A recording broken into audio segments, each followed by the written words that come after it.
Estamos aqui mais uma vez. Eu, antes de tudo, gostaria de agradecer a presença do nosso convidado do dia, que é o Sérgio. A gente já apresentou ele, né? Apresentou o que ele faz, e agora vamos direto para um papo. Então, Sérgio, a gente gosta de começar perguntando sobre a sua trajetória como leitor mesmo, como que você começou nesse mundo, se a sua pira sempre foi literatura fantástica, quando que você teve o contato com Tolkien, né? Como foi? E então, se você puder começar falando para a gente sobre essa, sobre a sua história mesmo como um leitor de literatura, né? E depois, se já quiser fazer a conexão com a sua pesquisa, por favor. Então, bom, prazer tá aqui com você, cara. Prazer, estamos aí reunidos, né, para mais um bom papo. O prazer é meu. Eu que agradeço o convite, né, para a gente conversar sobre minha pesquisa e tal.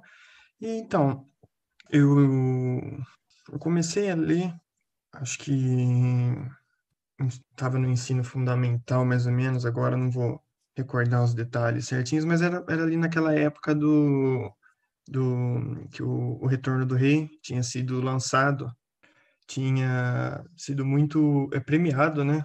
Ganhou um monte de prêmios tal. E, e se falava muito desse Senhor dos Anéis por causa disso, né? E eu falei, pô, eu preciso entender, né, que é esse fenômeno agora, que ganhou todos os prêmios possíveis, né? Ganhou um monte de Oscars, tudo, e eu fui atrás do livro. Eu não tinha assistido os filmes, né? Só me chamou a atenção porque era uma coisa muito falada na época.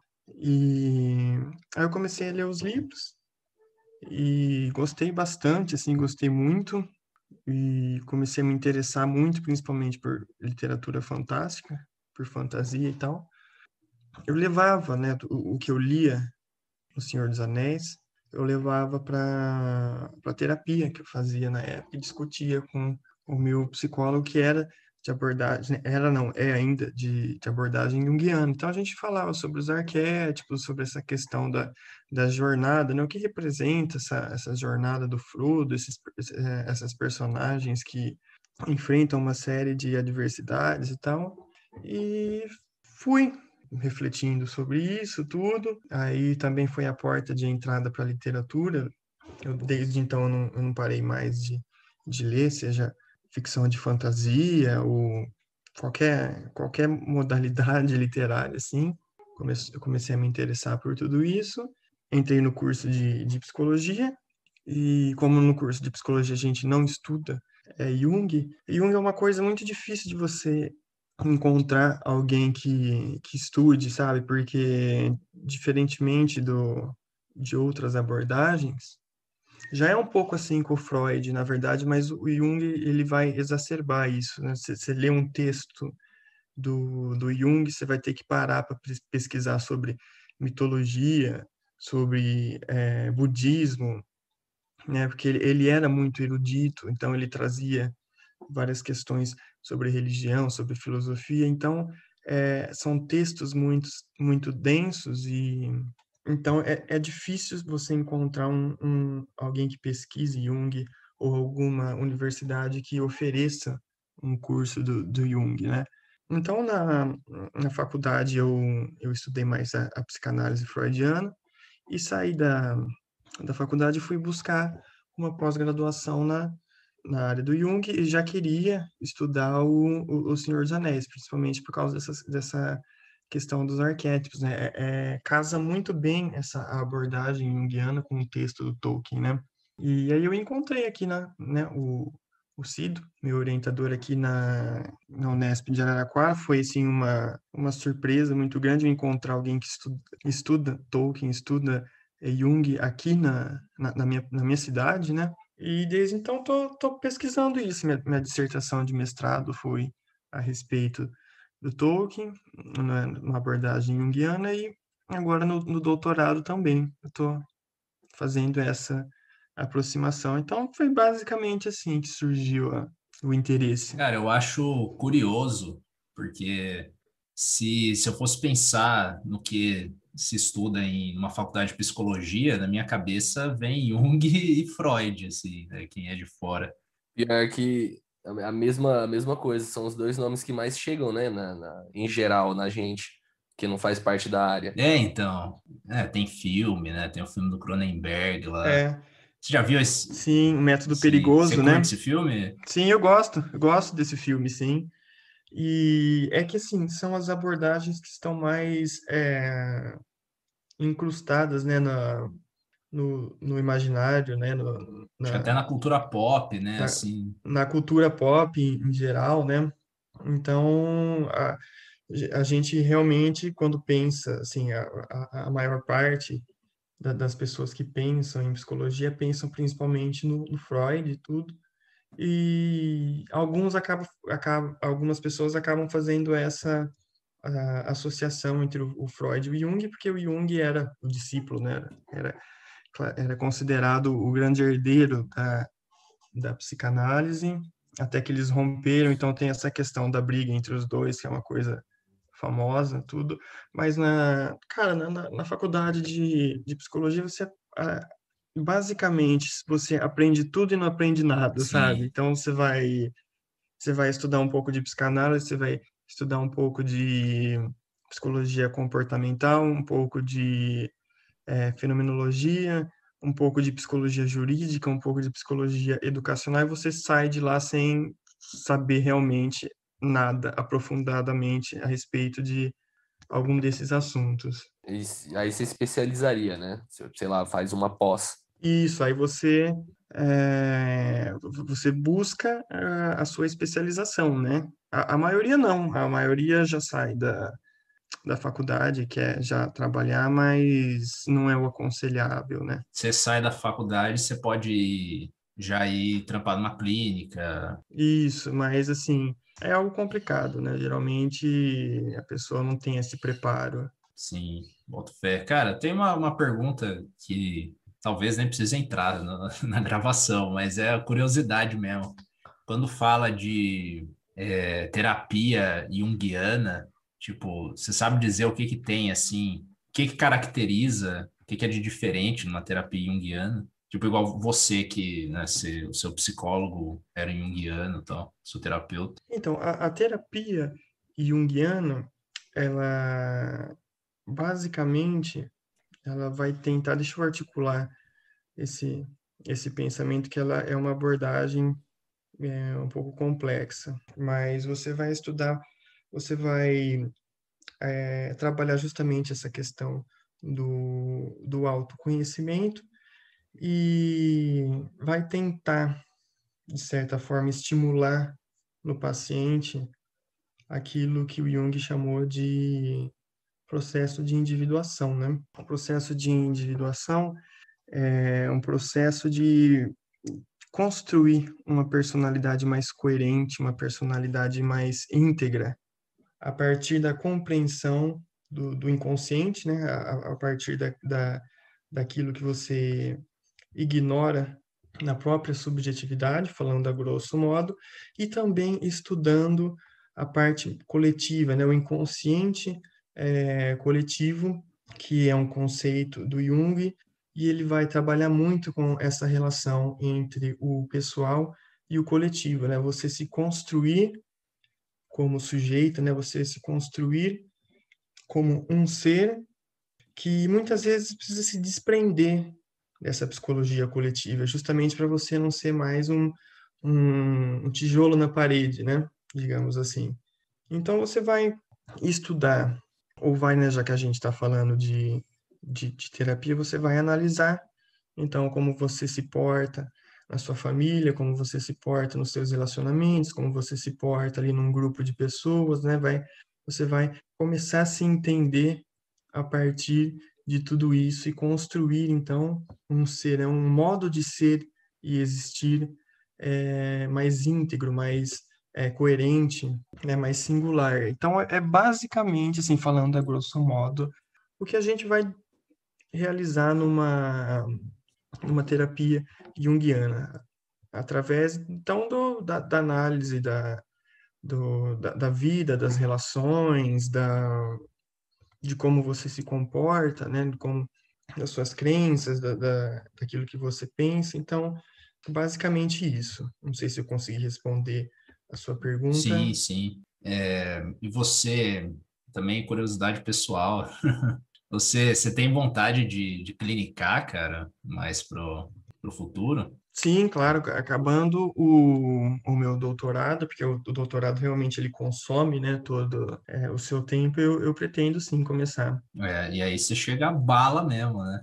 Depois de todo esse estudo. Então, Se ele conseguiu pegar personagens da ficção, né, cara? Mais fácil lidar Vou atrás do Sérgio, hein, Caverna? Vou atrás do Sérgio para pra fazer terapia, cara. terapia. Cara, porque assim, deve ter sido muito mais complexo fazer uma análise, sei lá, do Gandalf e da Galadriel do que de uma pessoa comum, tá ligado? e como no Jung a gente trabalha com arquétipos, então nós vamos ver que a análise da Galadriel, a análise do Gandalf, por exemplo, vai ser algo muito semelhante com a análise do paciente, né? Então, assim, se vocês já quiserem entrar em alguns conceitos da psicologia junguiana para a gente começar Vai, essa. Sim, brilha. manda bala. Vambora. Então, tá, vamos lá. Trazer, já que eu falei do inconsciente coletivo, então, vamos falar sobre esses conceitos junguianos para a gente analisar O Senhor dos Anéis. Nós precisamos, então, entender esses dois conceitos do Jung, que são o inconsciente coletivo e os arquétipos, né?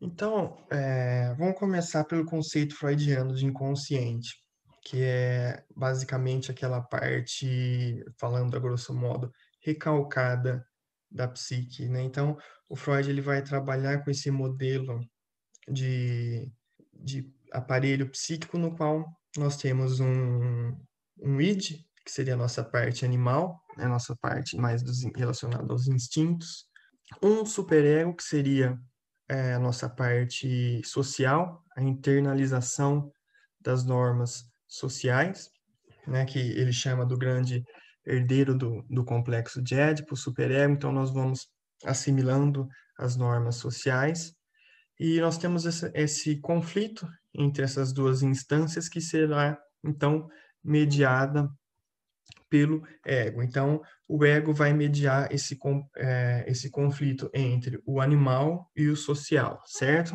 O Jung, ele vai considerar esse modelo de inconsciente, só que ele vai colocar esse modelo de inconsciente dentro de uma camada mais profunda, que ele chama de inconsciente coletivo. Então, o inconsciente coletivo, ele não é de natureza individual.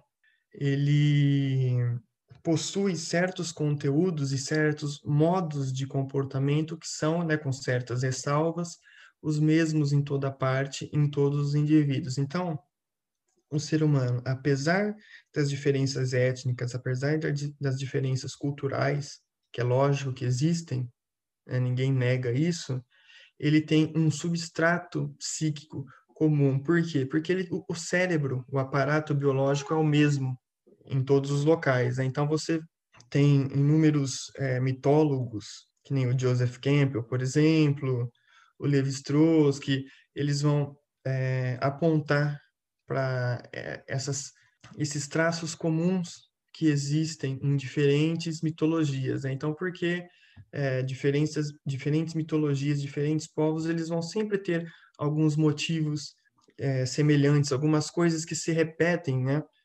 E o Jung, então, vai teorizar sobre isso e ele vai teorizar sobre essa essência compartilhada dos seres humanos e ele vai cunhar esse conceito de inconsciente coletivo, que seria esse substrato psíquico comum de natureza psíquica suprapessoal que existe em cada indivíduo. Então, seria a essência comum e compartilhada por toda a humanidade.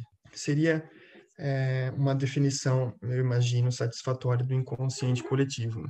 Então, o arquétipo, ele é essa espécie, né, nas palavras do próprio Jung, de aptidão para reproduzir constantemente as mesmas ideias míticas, né, e se não as mesmas, pelo menos parecidas. Então, justamente a gente vai notar esses padrões míticos que se repetem em inúmeras mitologias, em inúmeros trabalhos de ficção diferentes. Comecei a teorizar sobre isso e trazer esse conceito para a minha pesquisa. Então, eu trabalho o arquétipo, que assim, o arquétipo, o Jung trabalhou muito essa ideia, então, assim, ele vai descrever, ele vai trabalhar, ele vai atualizar o conceito de arquétipo ao longo de toda a sua obra. E no meu trabalho eu vou estudar o arquétipo basicamente como um sinônimo dessa frase que o Jung vai colocar num dos seus livros, né? Que o arquétipo é uma figura que reaparece no decorrer da história. Esses arquétipos eles vão descrever a média de milhões de experiências individuais, apresentando uma imagem da vida psíquica dividida e projetada nas diversas formas do panteão mitológico. E essa é uma ideia que já existia um germe nela no Freud, né? O Freud tem um texto que chama Sobre Escritores Criativos e Devaneios, se eu não me engano, que ele vai falar os mitos. É provável que os mitos eles sejam vestígios distorcidos de fantasias, de desejos de nações inteiras, né? Que seriam os sonhos seculares da humanidade. Então, essa questão da psique e da essência coletiva dos seres humanos se manifestando na mitologia. Então, como que você chegou nisso? O que você analisa no Senhor dos Anéis, né? Sob essa perspectiva. Certo, então eu analiso basicamente a personagem Frodo, que ao meu entender é a personagem principal do romance. Quando eu comecei a estudar, eu falei assim, então vamos analisar essa jornada do Frodo. Ele vai incorporar esse arquétipo do herói, é tão falado pelo Joseph Campbell, e ele vai viver essa já famigerada jornada do herói, né? E comecei a analisar isso a partir dos arquétipos. Então, eu trabalho muito essa ideia e eu vou também buscar as atualizações que os literatos, né, que os estudiosos da literatura trouxeram sobre o arquétipo. Então, eu trabalho com um crítico canadense, o Northrop Frye, que ele traz a questão do arquétipo, e com o filósofo francês, o Gaston Bachelard, que ele também foi influenciado pela psicologia do Jung. E em relação a esse crítico canadense, Fry, eu gosto dessa concepção de arquétipo, que ele diz que o arquétipo é um símbolo, né, geralmente uma imagem que é suficientemente recorrente na literatura para ser reconhecível como um elemento da experiência literária como um todo. Então a gente vai pesquisar, a gente vai pegar, por exemplo, o mar em Homero, o mar no Senhor dos Anéis, por exemplo, né? O mar em Fernando Pessoa, aquela questão de lágrimas de Portugal. Então a gente vê essa imagem do mar permeando toda a literatura, gerando inúmeras metáforas, né? Inúmeros símbolos. E a partir disso que eu gosto, então, de estudar o arquétipo na literatura. Principalmente, se você parar para pensar, a determinadas coisas, né, a determinadas imagens que são comuns a todos os seres humanos. Então, independentemente das diferenças étnicas e culturais, o ser humano vai entender, por exemplo, a concepção de paternidade e de maternidade, concepção de alimento e a concepção de luz e escuridão. E então, como o ser humano sempre vai compreender essas imagens, esses fatores, vão apresentar um potencial comunicativo muito grande, um potencial simbólico muito grande. Então, qualquer simbolismo que se relaciona ao conceito de maternidade, por exemplo, vai ter um impacto muito grande em qualquer cultura, justamente por causa disso. O ser humano ele vai entender em qualquer lugar o conceito de maternidade. Então, nós estamos aí lidando com o arquétipo da mãe. Basicamente, é assim que eu trabalho essa concepção do arquétipo na minha dissertação de mestrado e agora no doutorado. E para analisar O Senhor dos Anéis, eu vou trabalhar com aquilo que eu entendo como o grande arquétipo que aparece na narrativa, que é o arquétipo da sombra. Então, nós temos ali o Sauron, né? Todo o problema do Senhor dos Anéis gira em torno do Sauron, do Anel do Sauron, da expansão dessas forças das trevas que ameaçam toda a Terra-média. E se nós analisarmos esse padrão arquetípico à luz da teoria do Jung, nós vamos chegar a essa imagem da sombra. A sombra coincide com o inconsciente freudiano, então, com aquela parte renegada, recalcada do psiquismo. Aquilo representa nossas inferioridades, né? Então vai estar relacionado também na concepção junguiana com emoções consideradas negativas ou sentimentos considerados negativos, como, sei lá, inveja, raiva, ciúme, medo. Então, tudo isso está dentro desse escopo da sombra. E esse arquétipo, como Jung vai colocar, é muito representado pelos poetas, né, pelos literatos, pelos autores. O Jung ele vai falar bastante dessa relação entre o Fausto e o Mefistófeles, né, como uma manifestação do arquétipo da sombra, e ele vai caracterizar a sombra, então, como tudo que o sujeito não reconhece em si e sempre o importuna, direta ou indiretamente, como, por exemplo, traços inferiores de caráter e outras tendências incompatíveis. Então, sempre que eu falo do arquétipo da sombra, eu gosto de dar 3 exemplos. O primeiro, na narrativa de Um Médico e o Monstro, a gente tem o Dr. Jekyll, essa personagem respeitável, né? Um médico, só que às vezes ele vai manifestar essa outra personagem que é o Sr. Hyde, que é essa personagem brutal, né? Que é essa personagem violenta, ou seja, de fato uma manifestação da sombra do Dr. Jekyll. Nós temos também, se vocês já leram o livro do Oscar Wilde, O Retrato de Dorian Gray. Tava pensando nele nesse exato momento. Então você tem o Dorian Gray, que é essa personagem bonita, essa personagem sedutora que orbita ali a alta sociedade, só que ele tem o retrato dele que vai manifestando todas aquelas atitudes questionáveis que ele vai tendo ao longo da narrativa. E esse retrato, no fim, ele se transforma em algo demoníaco praticamente, né? E esse retrato é justamente a manifestação da sombra da personagem. E tem também um conto do Edgar Allan Poe que chama William Wilson, que ele traz essa questão da sombra também, né, de personagens que são idênticas, né, o narrador, se eu não me engano, o narrador do conto, ele tem esse duplo da narrativa, que é o William Wilson, e esse William Wilson ele vai sempre aparecer em situações delicadas, né, e vai expor o narrador, e ele inclusive tem um problema de dicção, ele fala de um jeito muito baixo, que nos remete justamente ao inconsciente freudiano, que não tem essa capacidade de expressão que a consciência tem. Então, ele está sempre se manifestando encontrando subterfúgios para se manifestar no sonho, no xiste, no ato falho. Cara, eu não sei se é uma dúvida boba, se cabe, né, essa parada da sombra, porque assim, tem um arquétipo, né, que pegou bastante desde o médico e o monstro, que já me ocorreu duas recorrências na minha cabeça, né, que recorre no Hulk, que não sei se entra, né, nessa questão dele ter uma outra persona dentro de si, né, ele virar a criatura do Hulk, e ele é um cientista, eu acho isso curioso. Até na própria na Liga Extraordinária, né, também tem um cara que vira um monstro.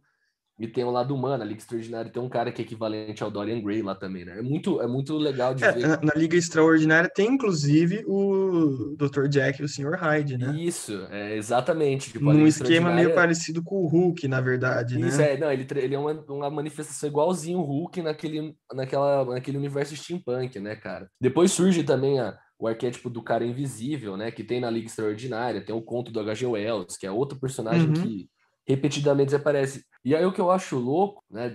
Desculpa ter interrompido esse raciocínio, que era a dúvida que eu tinha em relação. Porque o Tolkien, ele manifesta isso em escala macro, né? A sombra se reflete no próprio espaço da narrativa. Ele se reflete na estética do universo, né? Não é só o Sauron, não. O mundo está sendo intoxicado pela sombra. Exatamente. Cara, eu acho isso muito fascinante, velho. sabe? De você ter uma polarização mesmo entre o universo, né? Você olha para um lado do mapa, são as sombras toxicantes de Mordor, e do outro lado você ainda tem os povos livres, né? A mente livre, o pensamento não intoxicado, né? Por essa ideia vil, por essa ideia corruptora. Eu acho isso absurdo, como que ele Sim. eleva na temática do herói, né?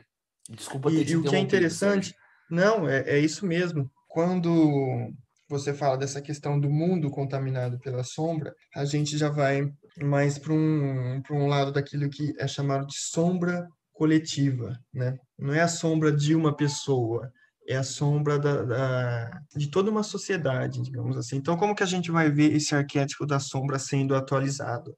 Acho que o momento atual ele é muito pertinente para o estudo da sombra. Quando começou a pandemia, por exemplo, logo a gente começou a entrar em contato com um tipo de discurso muito sombrio, né? Então várias pessoas começaram a falar, ó, o vírus existe porque, sei lá, porque o chinês é isso, porque o chinês é aquilo, mostrando todo o preconceito, né? Ou então havia aquelas pessoas extremamente sombrias que diziam que as pessoas iam ter que morrer para a economia não quebrar, por exemplo.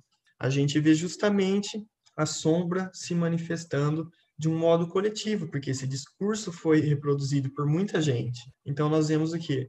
O ódio ao outro, nós vemos o preconceito com outros povos, por exemplo, né? Se manifestando. Então, isso é a sombra coletiva se manifestando. São essas características obscuras que uma sociedade tem que irá se manifestar. Na pandemia, a gente viu muito. Nisso dá para encaixar o próprio Holocausto, né? Sim, com certeza. Que a Alemanha fez na Segunda Guerra Mundial. Acho que vários momentos obscuros, literalmente, da nossa história. É muito massa, velho. Nossa, é uma leitura que rende, hein? Sim, com certeza. Só que assim, o que é interessante na psicologia do Jung é que, para ele, o reconhecimento dessa sombra é a base indispensável para qualquer tipo de autoconhecimento. Então, a pessoa que busca a terapia junguiana, ela vai ter que entrar em contato com essa sombra e entender essa sombra e dar meios, às vezes artísticos, por exemplo, para essa sombra se manifestar de um jeito saudável. Nossa, muito louco, porque é você tendo que lidar diretamente com as coisas que você se nega a aceitar que você tem quanto de partes falhas, né? De partes falhas de certas competências que a gente geralmente deixa no inconsciente e fica lá. Sim, e aí é interessante que você falou do Hulk, por exemplo. O Hulk, imediatamente após essa manifestação, né, quando ele começa a manifestar essa monstruosidade dentro dele, ele é uma personagem destrutiva, né? Ele vai acabar com, ela é perigosa, é um risco para todo mundo ali envolvido. Ele é de fato uma personagem perigosa. Mas a partir do momento que ele vai conseguindo lidar com isso, ele é indestrutível praticamente. Ele é imbatível. Verdade. É, ele se torna. É quando os dois se unem, até É, no Vingadores Ultimato, né? Tem aquele momento que o Hulk e o Banner se confundiram, inclusive, né?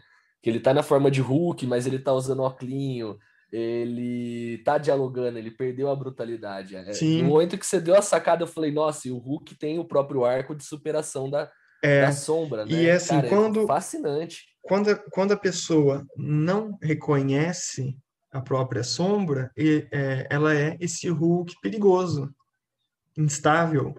Agora, quando ela reconhece, quando ela trabalha isso em terapia, quando ela dá meios saudáveis, digamos assim, para essa sombra se manifestar, ela é esse outro Hulk que é imbatível, né? Esse Hulk mais heróico, né? Mais íntegro, mais coerente, digamos assim. Não sei se eu estou falando besteira, porque eu não Sim, conheço muito de cara, super-herói. nossa, você fez meu cérebro viajar pra caralho agora, porque eu tô rastreando esses links. Tipo, você falou do Hulk, eu pensei. Aí você falou do terapia, eu falei, nossa, cara, o Hulk representa um sucesso terapêutico. Né? Sim, Ele é um símbolo de um sucesso terapêutico, cara. Muito louco, muito louco. Se a gente for colocar, olha isso, né? Os caras falando de Senhor dos Anéis, André, e do nada foi pra herói, porque via a Fênix porque são os Negra na arquétipos, minha né? cabeça. Eu acho que esse que é o lance, né, dos arquétipos, porque se a gente for começar a fazer essa busca, cara, Não, tudo, então, né? mas aí o que que eu acho legal? Porque com, né, o prazer de ter o Sérgio aqui com a gente, é a gente ter uma definição, porque é uma palavra que está popularizada, né? Arquétipo. Eu acho que desde a Sim, adolescência essa é uma palavra que recorre na minha verbalização, e quando academicamente, né, eu fui produzir, foi um momento que eu tive o baque, né? Que foi um momento que eu falei, opa, mas espera aí, como que eu defino arquétipo? O que são os arquétipos? Porque é algo que está internalizado, mas o uso do conceito, né, da ferramenta teórico-conceitual, ela não está absorvida. E aí o Sérgio ensinando a gente aqui é praticamente um aprendizado mesmo contigo, Sérgio, um aprendizado riquíssimo. Você foi falando, a minha mente foi pululando, assim, eu tipo, nossa, sim. cara, então isso encaixa aqui, isso encaixa aqui, isso encaixa lá, sabe? Tô viajando até Não, agora. Minha dá pra mente, gente bolar um mini curso aí o mini com o curso com o Sérgio. Sérgio. Mas o que me fascinou muito quando eu fui ler a dissertação do Sérgio, eu não li tudo, mas eu li uma boa parte, é a explicação do inconsciente coletivo, porque como abre muita a nossa cabeça em relação a isso, né? Porque o inconsciente coletivo é um conceito que costuma ser muito representado na cultura pop, em obras no geral, como algo quase mágico, né? Que foi a própria. É quase um negócio assim, meio que uma telepatia, Uhum. né? Assim, tem algo. E lendo a apresentação inicial que você faz o conceito, que é tão importante para entender os arquétipos, me deu essa iluminação de entender que não é isso que ele está falando, né? Ele está falando que acho que você usa estrutura psíquica comum, Sim, né? Então, o cérebro humano, em qualquer lugar do planeta, em qualquer época da história do Homo sapiens, né?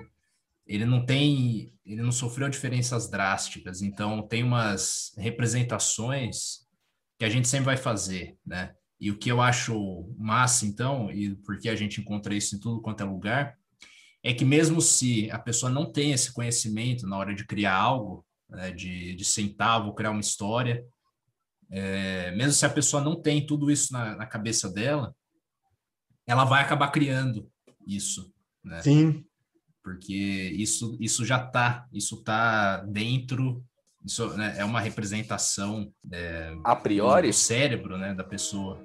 tipo, é algo que está a priori de nós enquanto indivíduos individualizados, no caso.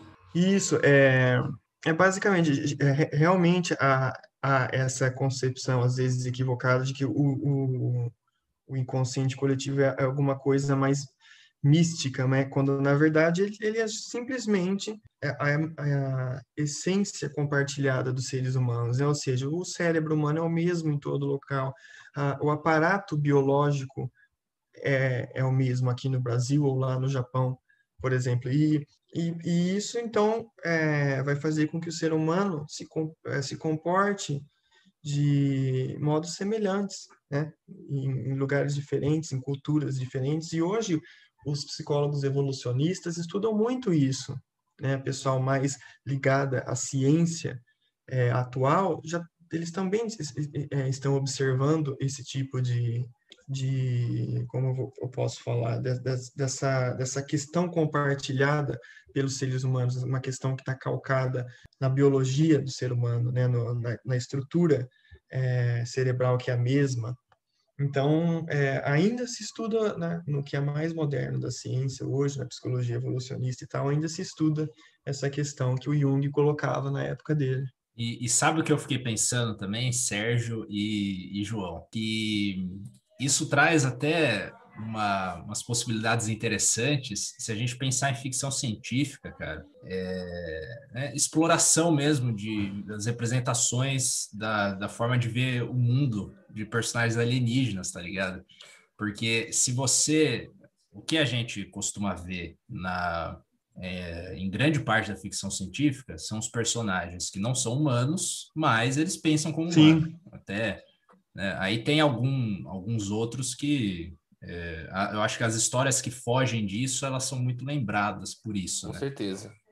E o que me faz pensar, eu achei aqui a citação que você faz do Jung, né? Que é O inconsciente coletivo é a mera expressão psíquica da identidade da estrutura cerebral. Uhum.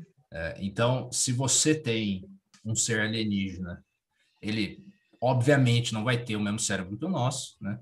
E só por não ter a mesma estrutura cerebral, a forma dele enxergar o mundo e conceituar o mundo vai ser totalmente distinta, né? Sim, exatamente. E porque tem essa relação direta com o cérebro como organismo físico Aí daí mesmo, né? que deve vir a maior dificuldade, né? E porque essas obras que conseguem fazer isso com maestria marcam tanto. Por isso que acho que, sei lá, A Chegada é um filme que transcende, Eu pensei na Chegada na hora transcende essas também. barreiras porque ele estrutura muito bem esse contato com uma espécie diferente, com outra maneira de pensar, né? Eles não humanizam, como geralmente a gente fala, né? A humanização das espécies alienígenas. Se a gente Uhum. for pensar, sei lá, no Spock. O Spock é uma raça do Spock, esqueci qual que é, né? Lá do Star Trek, ela é completamente humanizada. Vulcano. Isso, ela é completamente humanizada. Não, é que o que acontece muito é que pega um personagem, aí você, esse cara é uma raça diferente, eu vou fazer algo diferente aqui. Mas aí você pega e a mudança que essa raça, ela então é mais racional, é mais calculista, tá ligado? Mas você tá usando isso, ainda a Sim, forma a de forma de enxergar a pensar é a mesma, realidade né? acaba sendo a É, mesma, né? exatamente. Mas é interessante pensar como outro ser racional fora do planeta Nossa, Terra agora, é Sérgio, outra você parada, tá né, cara? ferrado, cara, porque eu vou aproveitar toda essa epifania linda para te perguntar. Eu sei que eu vou pular algumas etapas, André, mas eu preciso sanar essa dúvida. Eu preciso sanar essa dúvida do meu coração. E como foi estudar? Porque, por exemplo, o Tolkien dá uma forma até para a linguagem dos elfos. Como foi estudar esse contato com criaturas do universo ficcional medieval, né, da fantasia medieval? E com dentro de uma obra que o Tolkien consolida fortemente, porque uma das coisas mais lindas do Senhor dos Anéis é você ter uma base linguística para aquele mundo, né? Então ele dá uma camada de símbolos extremamente estruturadas mesmo, né? Passou o concreto com muita beleza naquele universo ficcional dele. Uhum. Então, foi surpreendente, muito interessante, justamente por causa disso. E quando você estuda essa questão do, dos arquétipos no Senhor dos Anéis, você vê que aquilo é uma manifestação do inconsciente coletivo ímpar, né? Inédita. Ninguém fez nada como ele ainda. E ver isso, ter uma oportunidade de estudar esse universo que ele criou, veja bem, ele criou uma cosmogonia para o universo dele, ele criou línguas, e essas línguas, elas, conforme, porque esse universo também tem um tempo, e conforme esse tempo vai passando, essas línguas vão se modificando, igual acontece com as línguas reais. Então é como se você tivesse ali sabe aqueles terrários, onde você cultiva uma sociedade ali, você vê sendo criadas formigas ou os cupins, sei lá, e você estuda aquilo, foi basicamente isso, você vê esse universo sendo criado e como os arquétipos estão inseridos naquele universo e como essa mensagem que ele passa é tão atual e como você passa a conhecer melhor os seres humanos lendo O Senhor dos Anéis, o Silmarillion, e o mais importante é que você conhece a si mesmo lendo aquilo. Então é uma forma, estudar Tolkien é uma forma de autoconhecimento, assim como estudar o Jung. E para mim isso é o que tem de mais fascinante. Você se entender lendo essa ficção, você crescer a partir dela, né? Você ter até essa autoanálise conforme você vai entrando em contato com os arquétipos, com as narrativas e tal. Forte. bem, bem forte. Cara, é foda, porque dá vontade de ficar entrando em vários caminhos, né, cara, Sim. nesse papo. Mas, né, agora eu acho que com toda essa estruturação, né, cara, como foi a sua viagem agora pelo Legendário, né? Uhum. Agora E o finalmente se Frodo, né? encaixa, André, a transição, né, de sair da microescala do Senhor dos Anéis para você trabalhar com um universo, com a Terra-média. Certo. Então, acho que para responder essa pergunta, o melhor é começar de fato o estudo do Frodo, que Vamos lá. vocês vão ver conforme a gente for trabalhando isso, que o estudo do Frodo é um estudo sobre o ser humano, né? E um estudo irá nos revelar mais sobre nós mesmos, né? E isso que eu acho interessante. Então, como a gente estava falando, a sombra, um conceito muito interessante no Senhor dos Anéis, é um dos principais arquétipos. E na psicologia do Jung, como eu disse, conforme nós vamos entrando em contato com a sombra, nós vamos chegando mais perto daquilo que o Jung chamou de si mesmo, né? Um outro arquétipo. Então, o que seria esse arquétipo do si mesmo? Seria a totalidade da psique. Então, quando nós aproximamos a consciência da sombra, nós vamos cosendo, né, uma psique mais íntegra, que se aproxima disso que ele vai chamar de si mesmo. Né, para falar dessa jornada do Frodo, agora que a gente já falou da sombra, a gente tem que falar desse arquétipo que o Jung chamou de si mesmo. O que ele vai caracterizar como si mesmo? Ele vai dizer que é a parte, é o centro, né, e também a circunferência completa que compreende ao mesmo tempo o consciente e o inconsciente. É o centro dessa totalidade. Então, ao longo da terapia junguiana, quando se aproxima essas duas metades da psique, a consciência e o inconsciente, ou seja, quando nós começamos a entender a nossa sombra, essa parte mais recalcada, nós começamos a construir um todo, né? A gente começa a aproximar esses opostos e construir um todo indivisível que ele chama de si mesmo, que tá? Então, seria um novo patamar do ser e do existir, né? Uma personalidade mais coerente, mais íntegra, de fato. E então, esse arquétipo do si mesmo, ele vai se manifestar por meio de personagens que têm alguma ligação com o divino ou alguma personagem que viveu alguma jornada espiritual. Então, por isso que Cristo e Buda são, para o Jung, as grandes manifestações desse arquétipo do si mesmo, esse arquétipo que representa a totalidade do ser humano. Certo, que eles, então, seria a união do consciente com o inconsciente. Isso. Se a gente for colocar no processo terapêutico, seria o momento que você se torna, não sei se é o certo, tá? Por isso que eu vou citar entre aspas, você me corrige, o momento que você se torna saudável. Sim, de certa forma, assim, aquele momento que você para de renegar sua sombra e vai trazendo Entendi. ela para a consciência. Aí você vai se aproximando de si mesmo. Entendi. Então perfeito. Um processo pelo qual você vai entendendo um pouco da sua natureza. Isso, Assim. exatamente. E processo é realmente um termo interessante que você colocou, porque essa aproximação do si mesmo vai se relacionar com aquilo que o Jung chamou de processo de individuação, que é basicamente a meta do trabalho analítico junguiano, e é o que eu estudo na personagem Frodo. Então, o que seria essa individuação?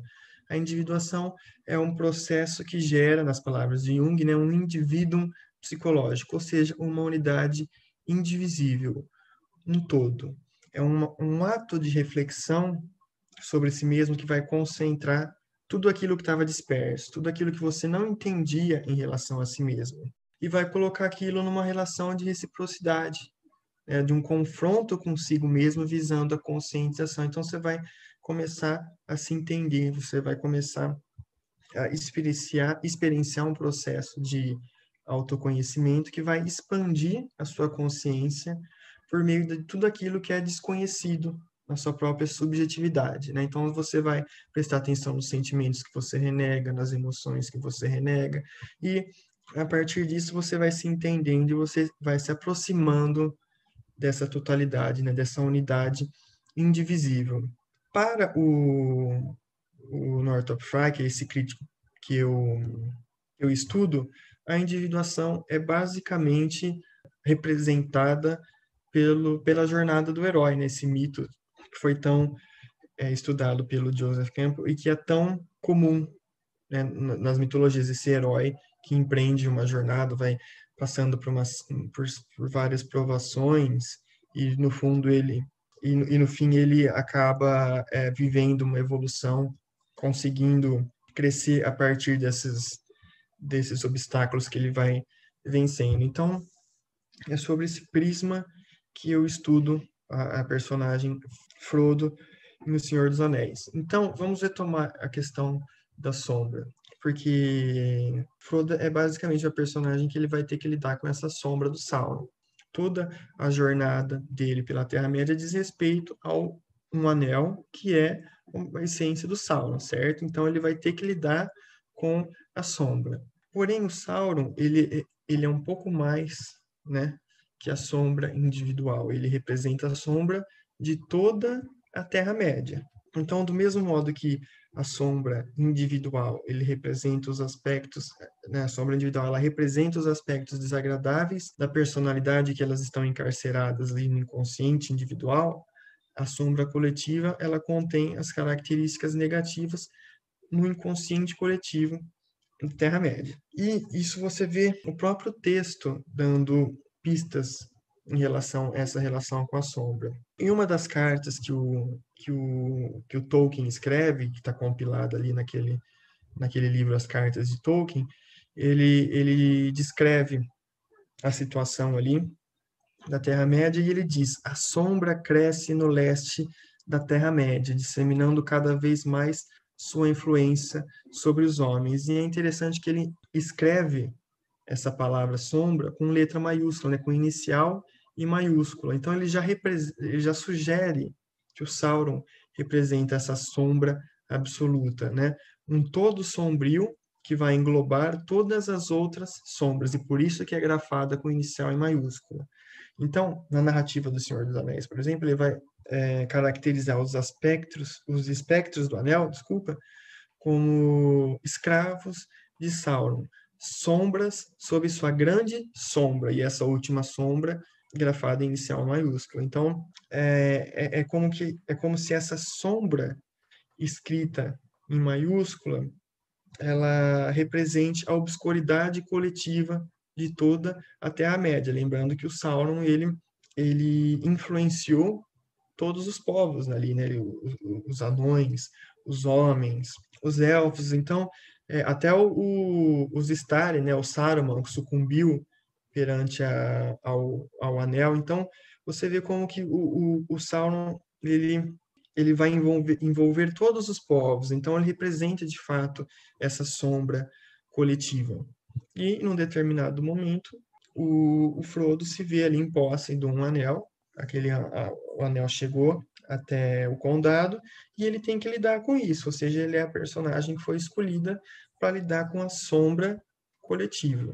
E aí começa, então, o desenrolar da história. Ele precisa sair do condado porque ele está oferecendo perigo para aquelas pessoas, porque o anel está atraindo ali os espectros, então ele está representando uma ameaça e ele tem que seguir uma jornada com o anel de Sauron. E é interessante a gente pensar no simbolismo, né? O simbolismo do anel, que é um anel, uma aliança, né? Ou seja, ele está ali com essa aliança com a sombra. E ele usa o anel também na corrente, ou seja, ele está acorrentado também com a sombra. E nós vamos ver agora como ele vai lidar com essa missão de entrar nesse conflito com o Sauron, com a sombra, que de certa forma é a história de todos nós, né? Desculpa, alguém queria falar alguma coisa? Não, só que eu tava lembrando, apesar que eu acho que você vai passar por isso, né?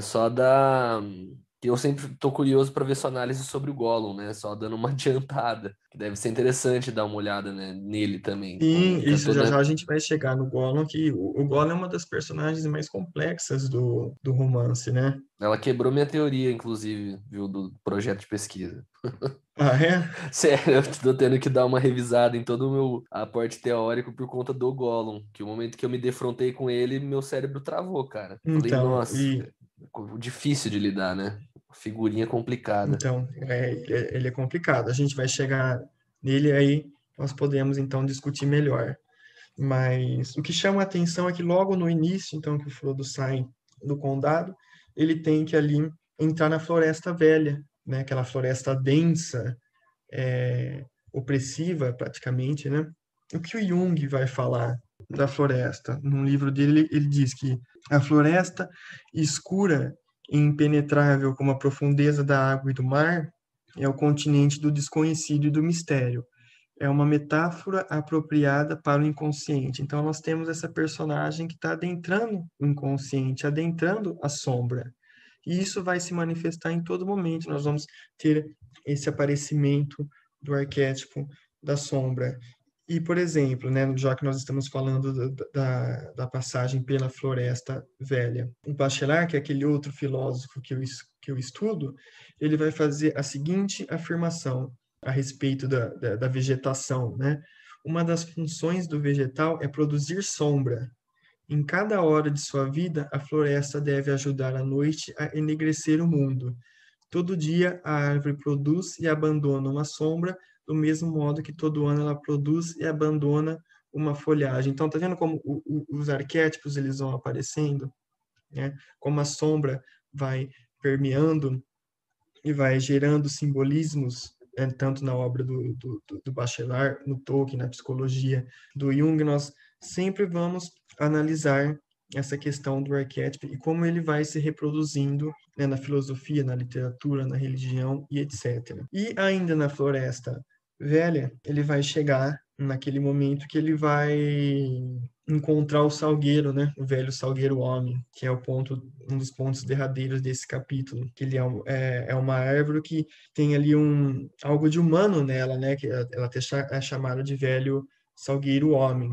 E o interessante é justamente que o Jung, quando ele vai trabalhar com essa questão, ele diz que o vegetal ele vai exprimir justamente o núcleo ainda desconhecido da personalidade, né? E que o simbolismo vegetal indica um estado profundamente inconsciente, porque de fato o vegetal, a árvore está ali, ela faz a sombra, como o Bachelard falou, e ela não é um ser de consciência.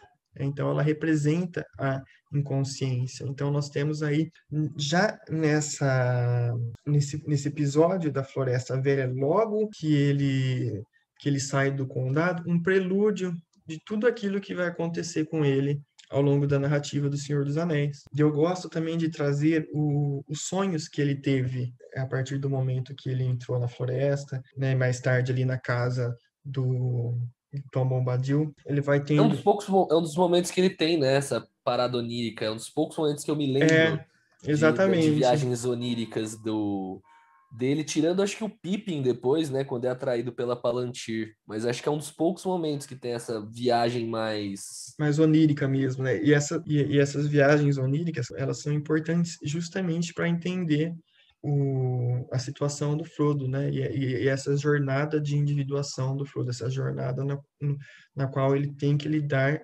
com a sombra. Então, logo no primeiro sonho que tem registrado no romance, já é algo que nós vamos achar muitos símbolos interessantes ali. Eu vou ler esse trechinho para vocês e a gente vai discutir melhor. O Tolkien escreve assim: finalmente caiu num sonho vago, no qual parecia estar olhando por uma janela alta sobre um mar escuro de árvores emaranhadas. Depois escutou um ruído distante. A princípio, pensou ser um vento forte vindo sobre as folhas da floresta. Então percebeu que não era o vento, mas o som do mar ao longe, um som que nunca ouvira quando acordado, embora com frequência lhe perturbasse os sonhos. De repente, descobriu que estava fora de casa, ao relento. Não havia árvore alguma no fim das contas. Estava numa charneca escura, sentindo no ar um estranho cheiro salgado. Olhando para cima, viu uma torre branca e alta, que se erguia solitária sobre um penhasco. Sentiu um enorme desejo de subir na torre e ver o mar. Começou a subir com dificuldade, mas de repente um raio cruzou o céu e houve um barulho de trovão. Então, nesse sonho, a gente já vai ver essa vontade de se escalar esse penhasco e essa torre, né? Que é de certa forma, um convite para a individuação, essa jornada interior, né, que às vezes é realmente algo muito árduo, né, como escalar mesmo um penhasco, escalar uma torre, né, alguma coisa que se desprende para o vazio, de qualquer um que experiencia esse processo de individuação, ele vai se sentir numa situação parecida com essa. E o Bachelard, é o filósofo que a gente está citando, ele vai dizer que essa contemplação do penhasco, né, e das rochas pertence consequentemente à ordem do desafio. É uma participação em forças monstruosas, em uma dominação sobre imagens opressivas. Então, tá, esse sonho é como se estivesse manifestando esse desafio da individuação para ele. Ó, agora você vai sair na sua jornada, agora você vai começar a escalar esse penhasco, que no fundo é ele mesmo, né? E esse foi o convite. E ele de fato começa a escalar no sonho. Então você vê assim que ele atendeu ao chamado. Ele foi lá e começou a escalar. Ele começou a viver a individuação. Ele começou ali a trabalhar com essa sombra. Então, eu analiso esse sonho como um convite à individuação, né, que é esse processo psíquico, que é uma tarefa hercúlea praticamente, muito árdua e ela pode ser de fato comparada a um ato de escalar uma torre sobre um penhasco, né, sobre um rochedo que vai se precipitar sobre o vazio. Então, eu vejo esse simbolismo muito muito claro, né? Está sendo feito um convite a um desafio, a uma escalada, e ele aceita esse convite, ou seja, ele aceitou essa individuação. Só que aí a gente vê um raio aparecendo, né? Um raio como uma interdição, porque ele começou agora a jornada dele, ele ainda não tem todo esse poder, ele ainda vai precisar ter muitas vivências, ele ainda vai precisar entrar em contato com vários personagens, né, com outros arquétipos, ele vai crescer muito ainda antes de conseguir concluir. Então tem esse raio aí que aparece no sonho como uma interdição, ou seja, o convite foi dado, né? Mas calma aí, vai ser um processo difícil. E então ele segue a jornada, a partir daí ele vai ter um outro sonho. Se eu não me engano, esse é o sonho que ele vai ter na casa do Tom Bombadil já. E esse sonho, de fato, ele é uma espécie de continuação desse primeiro sonho. Nós vemos uma série de sonhos aí que eles têm uma continuação, né? Eles devem ser, assim, na minha perspectiva, estudados em conjunto. E o Tolkien vai escrever assim, né, para descrever esse outro sonho. Na calada da noite, Frodo teve um sonho sem luz. Via agora a lua nova nascendo. Sob sua luz tênue aparecia diante dele uma parede negra de pedra, perfurada por um arco escuro que parecia um portão. Frodo tinha a impressão de estar sendo erguido, e passando pelo arco descobriu que a parede de pedra era um círculo de colinas, porque no centro dele ficava uma planície, no meio do qual se levantava um pináculo de pedra, semelhante a uma enorme torre, mas obra da natureza. No topo estava a figura de um homem. A lua, galgando o céu, pareceu parar por um momento sobre a cabeça deste homem, reluzindo nos cabelos brancos que o vento agitava. De repente, uma sombra, na forma de grandes asas, passou cobrindo a lua. A figura levantou os braços e uma luz emanou do cajado que segurava. Uma águia enorme deu um voo rasante e o carregou para longe. Então, primeiro que esse é um sonho que é, de certa forma, uma prolepse, né? É um sonho que antecipa algo que nós vamos descobrir só mais tarde, que é a fuga do Gandalf de Orthanc, né? Ele foi capturado pelo Saruman, que se mostrou um traidor, né? Que foi corrompido também pelo Anel, e o Frodo está sonhando com essa cena, tá antecipando essa cena, que é também uma função dos sonhos na ficção, servir como profecia, né? Como uma prolepse de fato. Só que Nossa, nunca tinha parado para olhar dessa maneira, só uma observação. Nunca tinha, até porque nos filmes você não tem esse ele não espaço, né? tem exatamente, é algo Dos que sonhos. Nos livros ele já tem essa pegada e eu nunca tinha reparado nesse caráter até de previsão, né? Que os sonhos vêm a passar pro Frodo. sim, exatamente. E ele tem, é interessante que nesse sonho ele tem essa impressão de estar sendo erguido, né? E é como se o inconsciente dele buscasse proporcionar uma certa liberdade, né? Uma leveza espiritual que ele já não encontrava durante a vigília, quando ele estava acordado, né? A gente vê ele se transformando numa pessoa muito pesada, né? Sombria até às vezes. E é como se o sonho estivesse compensando isso, né?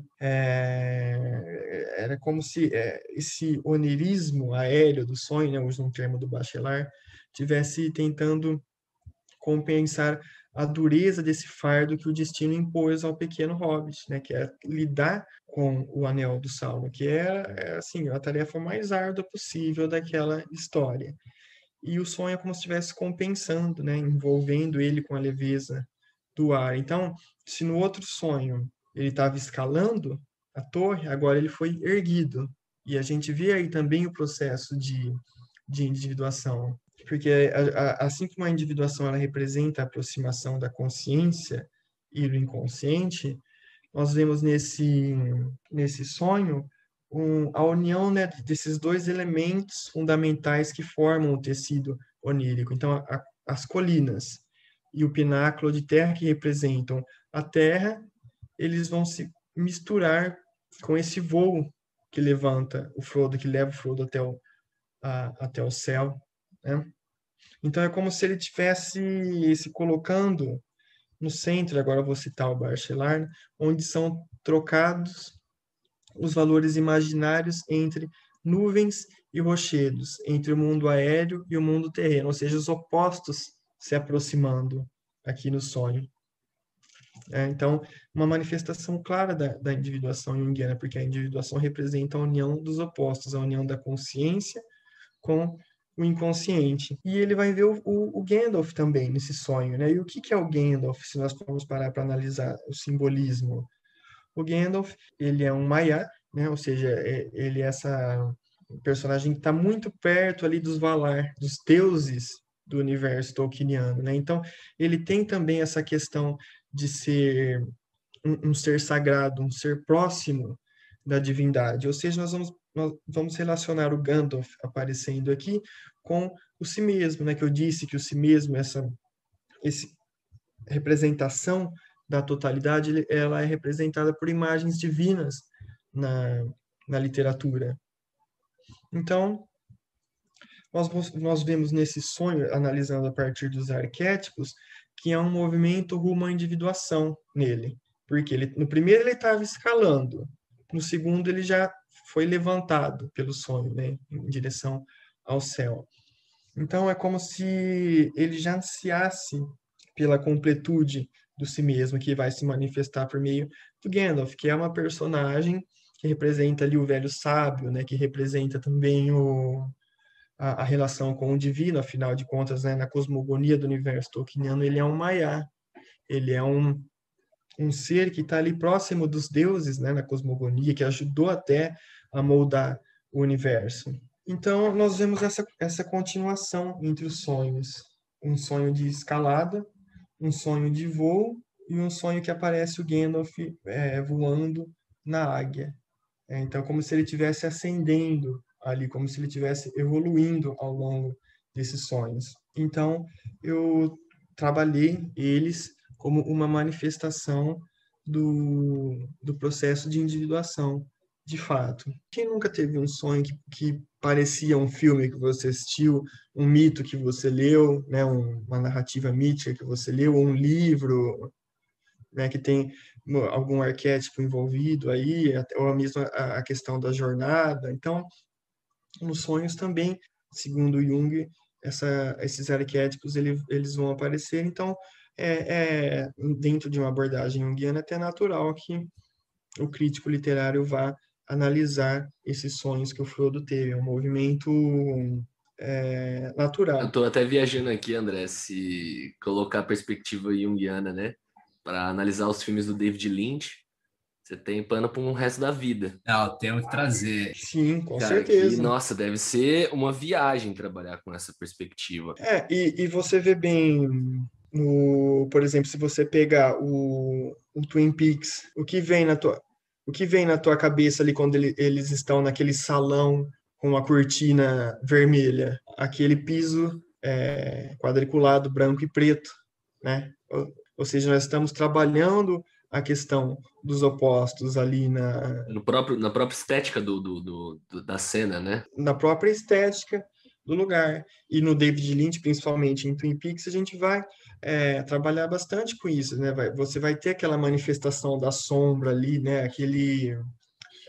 O assassino da primeira temporada, me sumiu o nome dele Bob. agora. Isso. Nossa, vou trazer você, Sérgio, pra gente fazer um especial só de Twin Peaks e eu vou trazer todos os Noia, que é fã. E o Agente Cooper, querendo ou não, pelo pouco que eu já tinha visto, era a vibe dele também ser um reflexo do próprio espectador, né? Que a primeira temporada tem aquela vibe metalinguística, de que é um comentário de como se faz novelas, dá pra viajar longevamente na primeira temporada, principalmente, né? Que a segunda a gente ignora que tem aqueles filler horrível no meio. Mas eu tava viajando aqui, cara, porque tem até dentro do Senhor dos Anéis manifestação de sonho e como esses sonhos têm um papel de previsão, né? Só que é uma parte que passa muito rápido para mim enquanto leitor. Passa bem rápido, mas é bizarro como que a maioria dos mitos são movidos por sonhos, né? A gente for pensar no Édipo, que recebe, né, o destino dele do oráculo, que vem como uma visão, né, profética. Viagens, repetições sistemáticas aí na ficção. E na obra do Lynch, né, desse diretor que eu particularmente gosto bastante, a gente vê bastante essa questão também. O próprio Twin Peaks, a sombra aparece muito ali. A gente tem, naquela primeira temporada, as personagens com basicamente uma vida dupla, né? Cada uma tem uma obscuridade ali que você vai conhecendo. Todo mundo, cara. Todo mundo tem uma vida dupla, né? Você faz até a piadinha de que todo mundo trai em Twin Peaks, então, porque não tem nenhum personagem que é fiel ali. Sim, e isso é a questão da sombra, né? A pessoa se mostra de um jeito para a sociedade. Ele usa uma máscara, né? A persona do Jung, mas Laura ele tem bizarro, também. né, cara? Ela tava. Laura ela Palmer. talvez até o lance das pessoas se impactarem tanto com a morte dela alterar a cidade, é porque ela é uma sombra que está em todos, né? Ela migra em todos os polos ali, né? Todos os plots, todas as personagens têm alguma significância com a Laura. Olha isso, Twin Peaks sendo citado no podcast, André. Significa o quê? Temos mais. Saber que você, Sérgio, gosta do David Lynch deixa com o coração bem quente, porque é um dos meus diretores que particularmente eu adoro também, é um dos meus favoritos, eternamente no coração. E a minha Twin Peaks é a minha série favorita da vida. A fazer um paralelo com talvez o que seja o próprio trabalho do terapeuta, tá ligado? Que sempre tem isso dele, ele vai ter que adentrar esse mundo de sombras, né, para encontrar a solução para o crime, assim. Acho que cara, dá pano para manga. Exatamente. E o louco de olhar para o Senhor dos Anéis é como que tem os dois caminhos. Você tem a viagem externa do Frodo, né, os próprios desafios físicos de sobreviver a toda a jornada árdua de chegar até a Terra-média.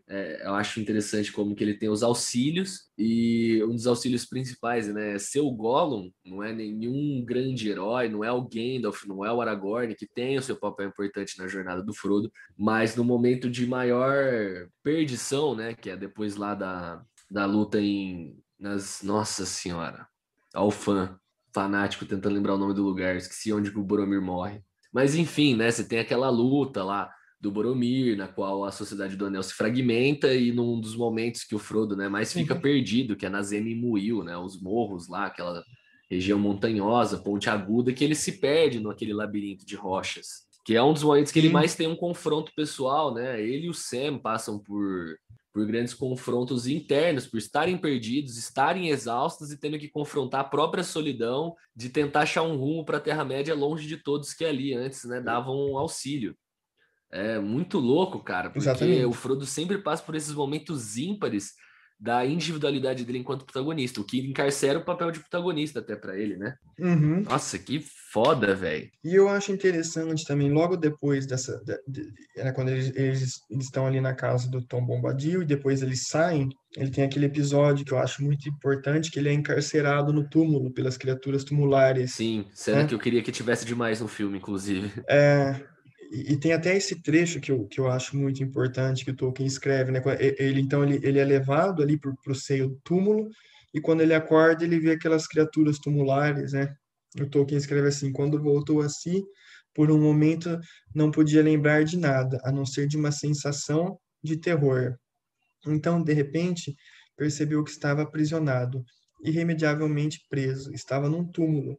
Tinha sido pego por uma das criaturas tumulares e já estava provavelmente subjugado aos terríveis encantamentos daquelas criaturas escritas em histórias sussurradas. Então, ele foi levado ao túmulo. Ele está usando inclusive uma roupa branca que lembra uma mortalha, né?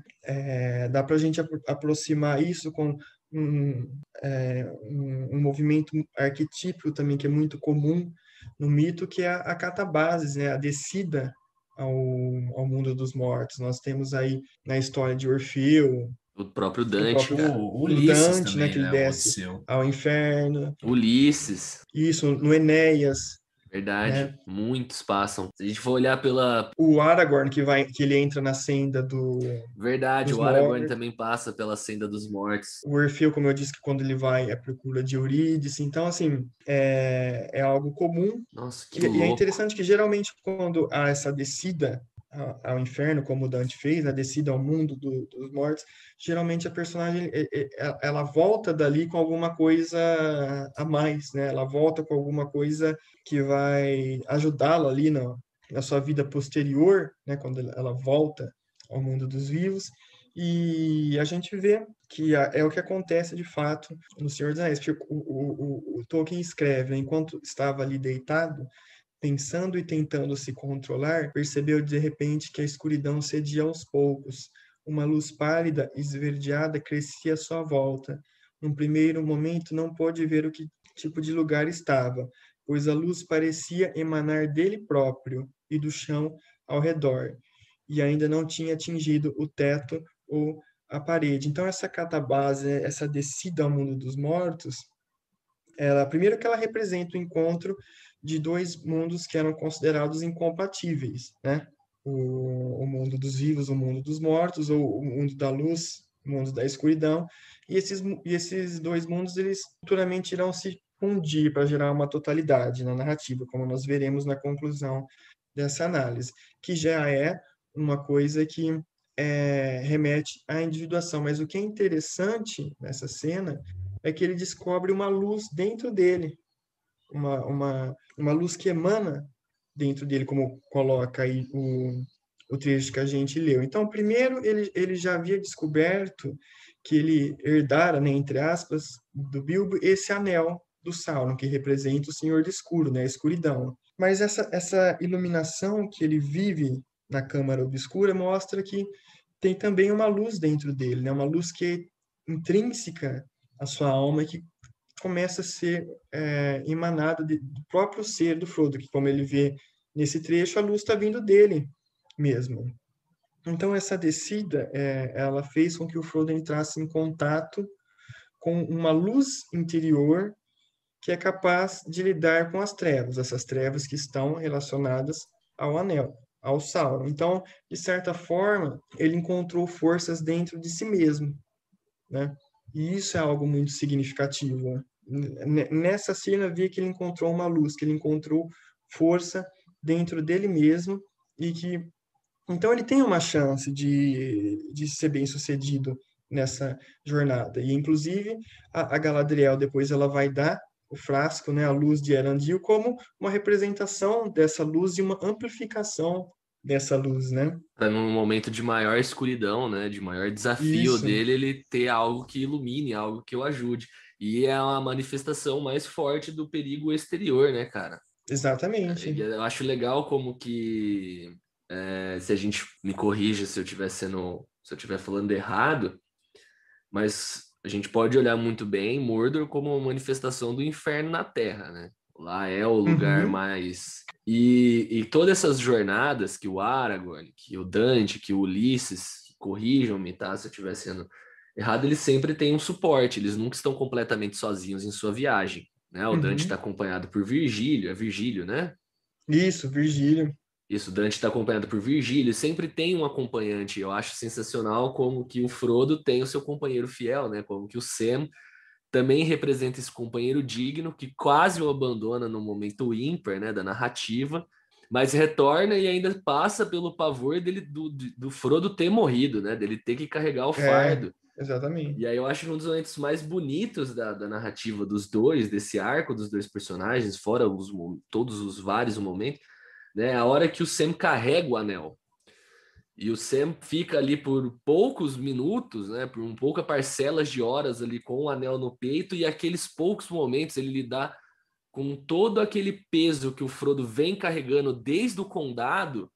E naquelas poucas horas ele fala, cara, é isso, você sente, né? Não só no livro, mas na genialidade da atuação do... Esqueci o nome do ator no filme. Ele carregar aquele peso por algumas horas e você fala, cara, é sensacional como que se encarcera os desafios internos e externos dessa viagem, né? Para salvar o destino, né? Para salvar o destino da Terra-média. Exatamente. Acho que o que tem também nesse momento é que não é que o Sam ele não seria forte o suficiente para passar por um processo Sim. parecido, mas é que nesse caso é a jornada do Frodo. Ele não vai conseguir carregar o fardo. Cara, isso Frodo, é foda. E o momento cada que o Frodo, um vai ter a sua jornada. No filme, eu acho que você prova se alguém é humano ou não se ela não se emociona com a cena do Sam colocando o Frodo nas costas. Exatamente. Sabe? Ali é um momento de racha, assim. Se você não se emociona, você no mínimo não tem alguma amizade, assim, que você fala, não, eu faria isso por um amigo meu. Uhum. Sabe? Que é um momento que, cara, encarcera com um peso digno, assim, de ser a obra-prima que é, né, cara? Tanto filme quanto livro. Exatamente. E o Frodo cede no final, né? Se a gente for parar pra pensar lá na hora que ele tem que jogar o anel na lava, ele se perde completamente para o anel. Se a gente for E a gente vai lembrar. discutir isso mais para frente, que é um trecho derradeiro da história dele, né? Sim. E a questão do túmulo que a gente estava falando, se vamos passar um pouco para a narrativa, porque acontece algo semelhante lá no Topo do Vento, né? Quando o Verdade. Aragorn ele leva os hobbits ali até o Topo do Vento e eles veem os espectros do Anel chegando, né? E o Tolkien até escreve, né, que sobre uma saliência, os hobbits acabam vendo, agora nas palavras dele, uma sombra se levantar, uma sombra ou mais de uma. Logo não havia mais dúvida. 3 ou 4 figuras negras e altas estavam ali, olhando para baixo em direção a eles. Então, nós vemos a manifestação da sombra na narrativa de novo, a sombra se aproximando. E é interessante que os espectros do anel vão atacar, o Frodo vai colocar o anel, né? Ele vai sucumbir, vai fazer aquilo que ele não, o Gandalf falou que ele não devia fazer, ele coloca o anel e os espectros então começam a vê-lo e tem toda aquela complicação, mas o interessante é que para meio que sair dessa situação quando o Nazgûl ataca, o Frodo ele vai gritar o nome da Elbereth, Gilthonion, né? Que é uma Valier, que é uma das divindades do universo tolkieniano. Ela é descrita assim lá no Silmarillion, né? Ela era uma Valier cuja beleza é por demais majestosa para ser descrita nas palavras de homens ou elfos, pois a luz de Ilúvatar ainda vive em seu semblante. Na luz estão seu poder e alegria. Então, no meio da escuridão, novamente, o Frodo ele vai evocar uma figura de luz. E nós estamos vendo mais uma vez os opostos ali se espreitando na narrativa, né? A luz e a escuridão ali se encarando, eventualmente vai acontecer a fusão entre essas duas instâncias opostas para concretizar essa individuação junguiana, mas ainda a gente está no começo da narrativa. O Frodo ele acaba sendo perfurado ali pela lâmina dos Nazgûl e ele é levado então até Valfenda para se restabelecer, para ser curado, né? É interessante essa estadia em Valfenda, porque ela é meio que uma terra onde as pessoas vão para buscar refúgio, né, para buscar tranquilidade. Os elfos ali, eles gostam muito da música, da poesia, né? Então a todo momento tem uma canção tocando, versos de poesia sendo recitados, e tudo isso se relaciona muito com o anel do Elrond, né? O Elrond, ele tem o anel do ar, que é um anel que tem uma safira ali engastada, e se nós analisarmos o simbolismo dessa safira que ele tem no anel, a gente vai encontrar algumas reflexões interessantes para analisar a situação do Frodo nesse trecho. O Bachelard, quando ele vai analisar essa simbologia da safira, né, num livro que chama O Ar e os Sonhos, é um livro no qual ele vai estudar a força poética do ar, ele vai dizer que o inconsciente sonha aéreamente o azul da safira, como se a pedra concentrasse o azul do céu. Então, lembra aquele sonho que o Frodo estava sendo alçado ao céu, ao ar, né? Agora ele chegou em Valfenda, que é uma terra que está relacionada simbolicamente ao ar, porque o anel do Elrond é o anel do ar, e ele vai se reestabelecer, ele vai encontrar um pouco daquela paz que o sonho deu para ele naquele momento, e é aquela paz que ele já não está experimentando na sua jornada, né? Que ele tem que lidar com essa sombra muito densa, muito obscura, e ele vai se transformando numa personagem mais pesada, né? Mais depressiva até. Mas agora ele vai se restabelecer um pouco, né? Ele vai encontrar um pouco de paz. Então, como eu disse, o Valfenda, a Terra do Elrond, é um local muito relacionado à música e à poesia, né? Então, eu gosto de escrever sobre essa parte, são duas coisas que eu gosto, a música e a poesia, então eu acho que tem um material legal para analisar. O Bachelard, esse filósofo que a gente está também estudando aqui a todo momento, ele vai dizer que ele vai fazer essa relação da música, né, da poesia com o ar. Ele vai dizer que há uma relação entre essas partes, porque, de certa forma, o canto, a música, a poesia, nas palavras dela, né, é a articulação de uma alegria do sopro, a evidente felicidade de respirar. O sopro poético, antes de ser uma metáfora, é uma realidade que poderíamos encontrar na vida do poema se quiséssemos seguir as lições da imaginação material aérea. Tanto na força como na doçura, tanto na cólera poética como na ternura poética, veríamos em ação uma economia dirigida dos sopros, uma administração feliz do ar falante. Então, nós temos, de fato, uma terra, né, um local relacionado ao elemento ar. Nós temos um local no qual o peso que a jornada colocou sobre o psiquismo do Frodo, ele é levado pela ternura desse sopro poético que a todo momento está ecoando ali por Valfenda, né? E o corpo dele, que foi tão castigado ali pelos tormentos, é restabelecido justamente para essa harmonia da casa do Elrond. Ele encontra aqui, então, essa leveza que ele buscava naquele sonho, seguindo a nossa interpretação, né? Aquele sonho que ele é alçado aos céus, alçado ao ar.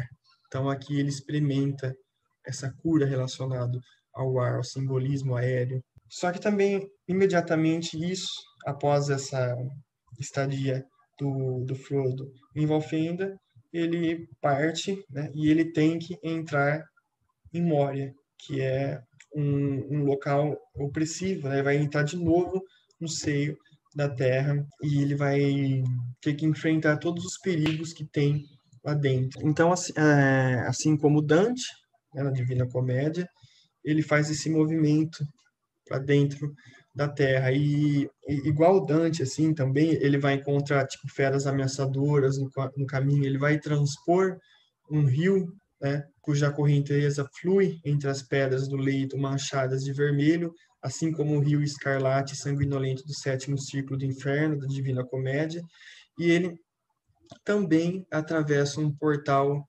imponente com inscrições obscuras que guarda os círculos inferiores ali de Moria, né? Assim como Dante passa pela porta do inferno. Então nós vemos os arquétipos, né, esses padrões narrativos realmente aparecendo de novo na narrativa. E o Bachelard, ele vai nos dizer que a descida aos infernos é um acontecimento psicológico, uma realidade psíquica normalmente ligada ao inconsciente. Debaixo da elevada casa psíquica, há em nós um labirinto que conduz ao nosso inferno. E como frequentemente mostra a mitologia, né, a sombra é algo que habita as profundezas da terra, né, nas cavernas.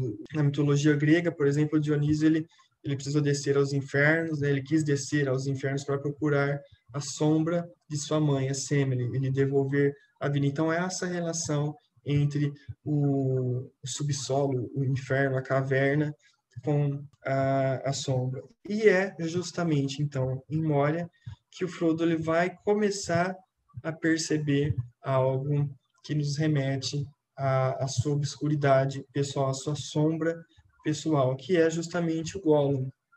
Né? Ele começa a escutar uns barulhos ali. O Tolkien vai escrever assim: mesmo assim, Frodo começou a ouvir ou a imaginar que ouvia alguma outra coisa, semelhante a passos de pés macios e descalços. O som nunca estava alto o suficiente, nem próximo o suficiente para que Frodo tivesse certeza do que escutavam, mas uma vez começando, nunca cessava, enquanto a comitiva estivesse em movimento. E isso que ele ouve é o Gollum, né? Essa criatura que já está seguindo ele como se fosse uma sombra. E o que é o Gollum? Ele é, de certa forma, né, um hobbit que foi corrompido pelo Anel, né? E ele era ali vivia num povo muito próximo aos hobbits, e ele, em determinado momento, acabou entrando em contato com esse anel. O anel foi manipulando, foi agindo sobre a mente dele, e ele foi se transformando nessa criatura que a gente vê nos filmes, né, no início da narrativa. Nós vemos, então, que há uma relação muito íntima entre o Frodo e o Gollum. Os dois, de certa forma, né, entraram em contato com o Anel. Os dois são hobbits. Os dois eles seguiram nessa jornada uma terra de Mordor, né? Então elas são personagens duplas. O Gollum representa a sombra do Frodo, mas se até aqui o arquétipo da sombra dizia respeito ao Sauron, que é a sombra coletiva, a sombra de toda a Terra-média, agora o Frodo ele vai entrar em contato com uma sombra mais pessoal, uma sombra que diz respeito mais à sua natureza de Hobbit, né? E a gente tem que lembrar também que o Gollum, ele é uma antecipação do que vai acontecer com o Frodo se o Frodo não conseguir se livrar do anel. Né? Se o Frodo sucumbisse ao anel, de fato ele sucumbiu, né?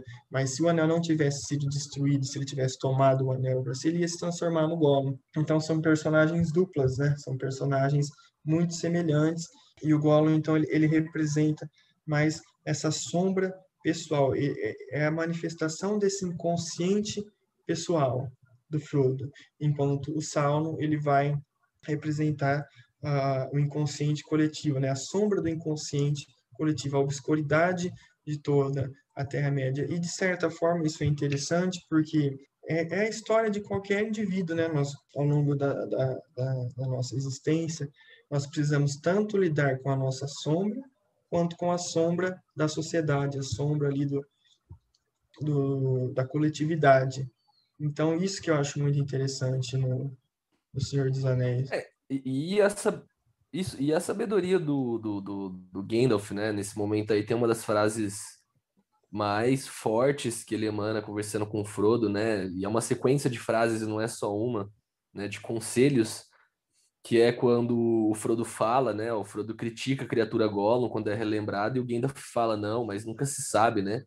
Muitos daqueles que viveram, que morreram, mereciam viver, e muitos que estão vivos mereciam ter morrido, né? Então, quem somos nós para julgar? Ele tem essa frase sensacional e seguida também daquele conselho, né? Que o Frodo fala, mas por que eu? Isso, Por que que o anel tinha que cair logo comigo? E o Gandalf fala, olha, o que nós devemos fazer é lidar com o tempo que nos é uhum. dado. Tipo, não adianta a gente Não questionar, adianta né? Deve questionar o ter muita gente destino, que deve né? estar passando.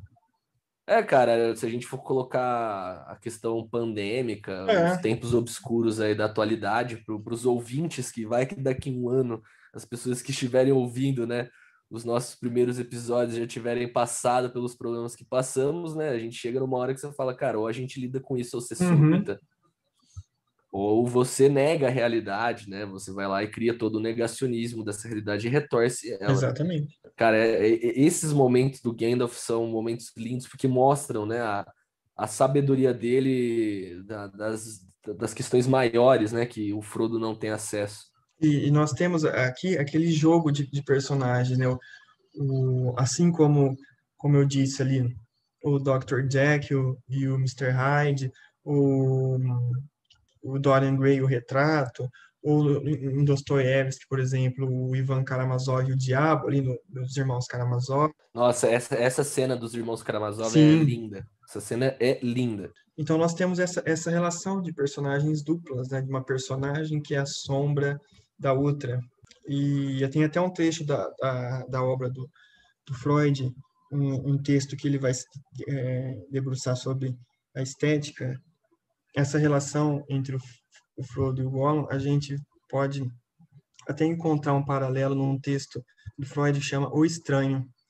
E nesse texto analisando um conto do Hoffman, o, o Freud vai chamar atenção para personagens duplas, né? Eu vou citar aqui como o Freud escreve. Temos personagens que devem ser consideradas idênticas porque parecem semelhantes, iguais. Essa relação é acentuada por processos mentais que saltam de um para o outro, de modo que um possui conhecimento, sentimento e experiência em comum com o outro. Então, nós vemos bem essa questão, né?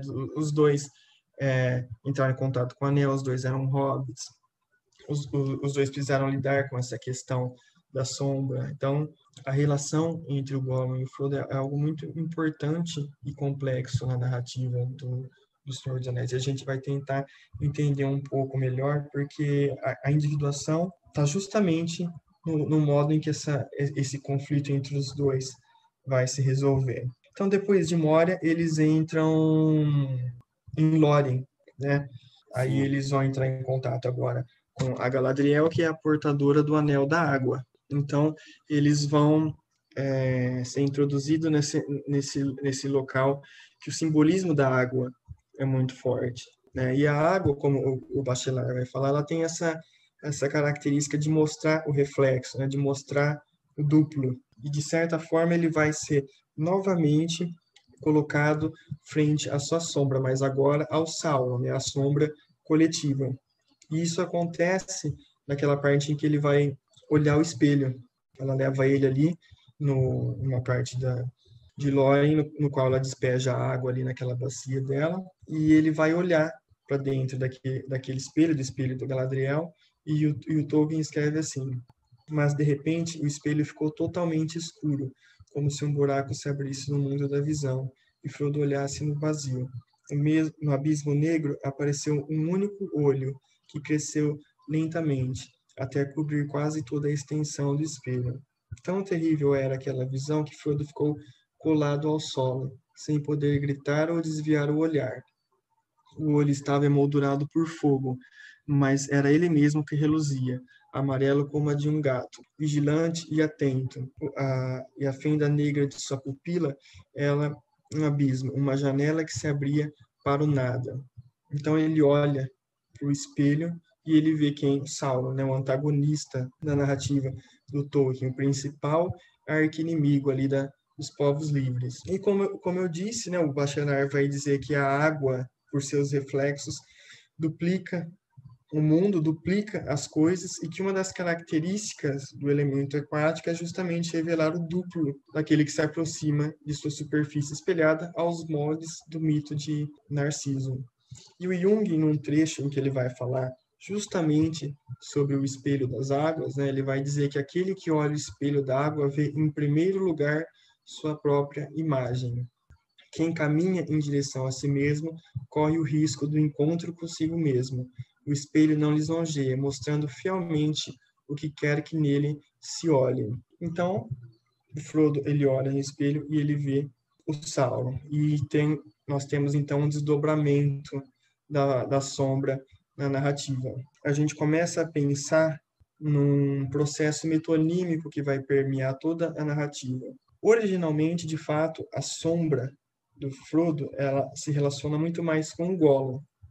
São personagens muito mais semelhantes, como nós vimos agora há pouco. O que o Frodo, o que um Hobbit tem a ver com o Senhor de Escuro, com o principal antagonista? Acontece que quando o Frodo ele se assume como o portador do Anel lá no Conselho do Elrond, a gente tem que lembrar que o Conselho era constituído por representantes dos elfos, dos anões, dos magos, né, dos homens.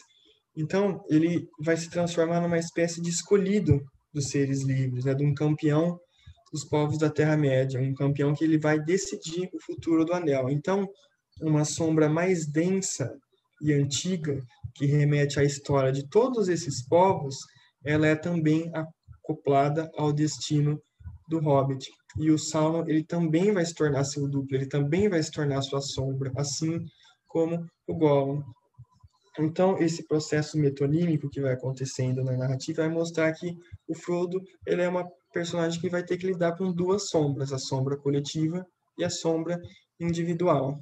E isso é uma tarefa, assim, esse ato de lidar com essas duas sombras, ela vai ser compensada pela Galadriel, que a Galadriel vai justamente dar o quê? Para ele um frasco de luz, né? Ela vai dar a luz de Elendil, como que um jeito de se compensar aquela sombra que estava tomando conta de Frodo desde o início, aquela sombra que se desdobra em duas sombras, entre uma sombra coletiva e uma sombra individual.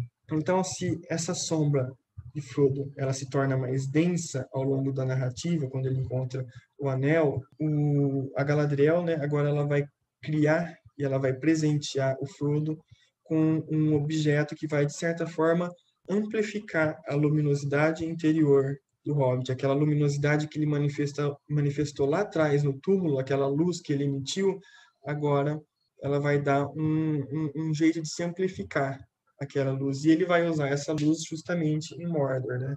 Quando ele tem que lidar com o final da jornada até as Fendas da Perdição. E agora o que é interessante, que depois que ele sai de Lórien, ele consegue capturar o Gollum, que continua seguindo ele, né? E então, mais uma vez, ele vai entrar em contato com aquela porção da sombra que se encontra mais próxima de sua natureza de Hobbit. E o que é interessante é que quando ele vai capturar o Frodo, o Tolkien coloca que o Sam acaba percebendo que o Gollum e o Frodo eram, agora nas palavras do Tolkien, de alguma forma aparentados e não estranhos, podiam atingir a mente um do outro. Então a gente tem essa questão aparecendo, né, nossa interpretação sendo corroborada na própria narrativa.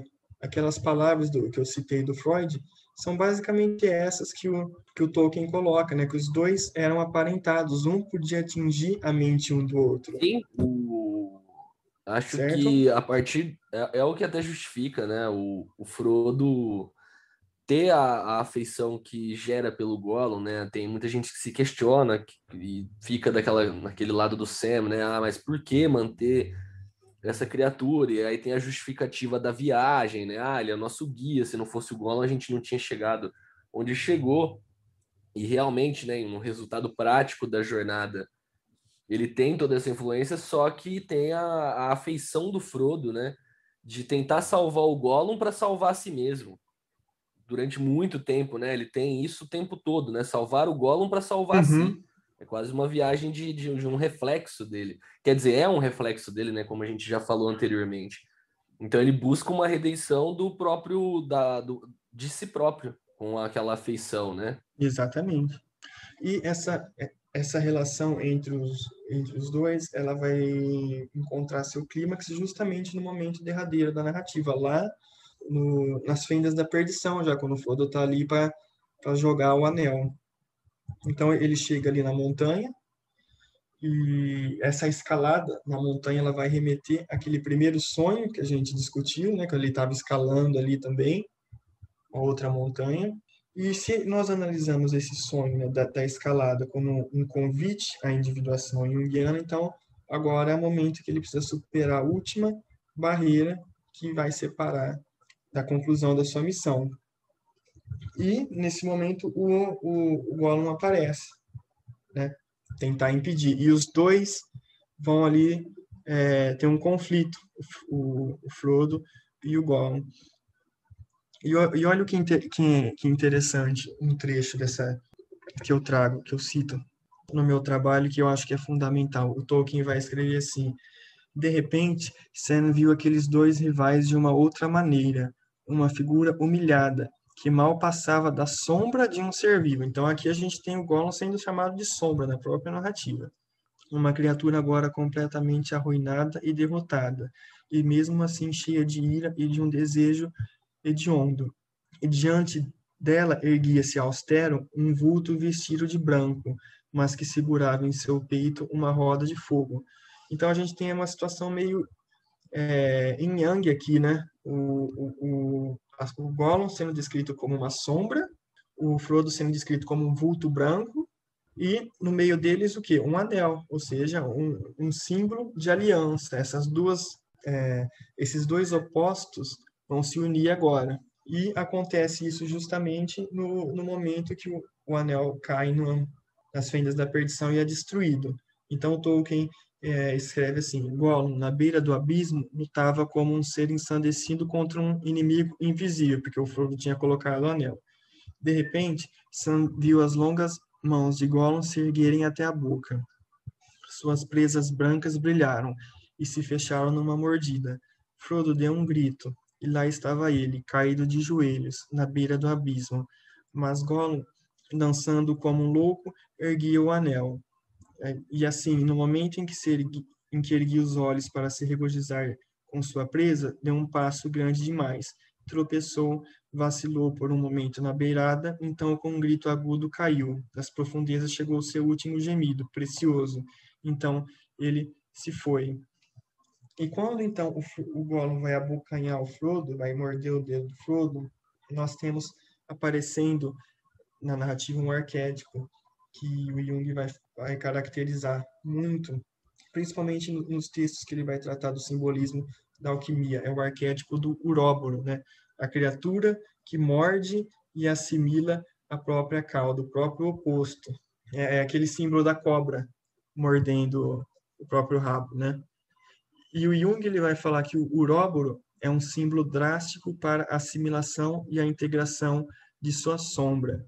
Então, quando o Gollum vai desferir essa mordida do Frodo, e como nós caracterizamos elas como personagens duplas, como a sombra, o Gollum como a sombra do Frodo, nós temos o aparecimento justamente desse arquétipo do uróboro, desse arquétipo que representa a assimilação dos opostos. Então a individuação começa a ser concretizada aqui. Os opostos se unem através dessa mordida, assim como acontece nessa imagem do uróboro, né? Nessa imagem da criatura que abocanha a própria cauda. E o Bachelard ele vai analisar o círculo do uróboro, ele vai dizer que nesse círculo a serpente junta-se à enorme potência do devaneio do anel. Então nós temos um símbolo de anel de fato mesmo, né?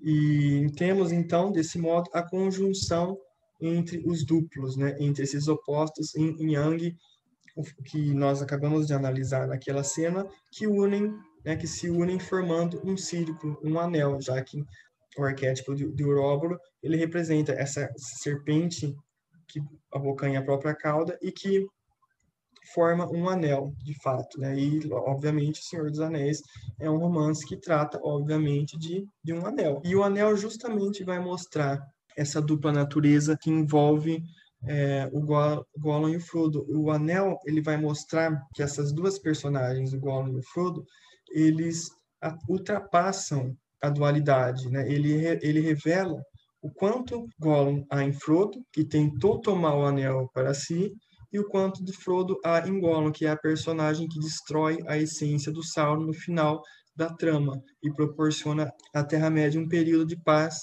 e bonança, né? Aí a gente traz, então, aquelas palavras do Gandalf, né, que ele coloca, mas você se lembra das palavras de Gandalf? Até mesmo Gollum pode ter ainda algo a fazer. Se não fosse por ele, Sam, eu não poderia ter destruído o anel.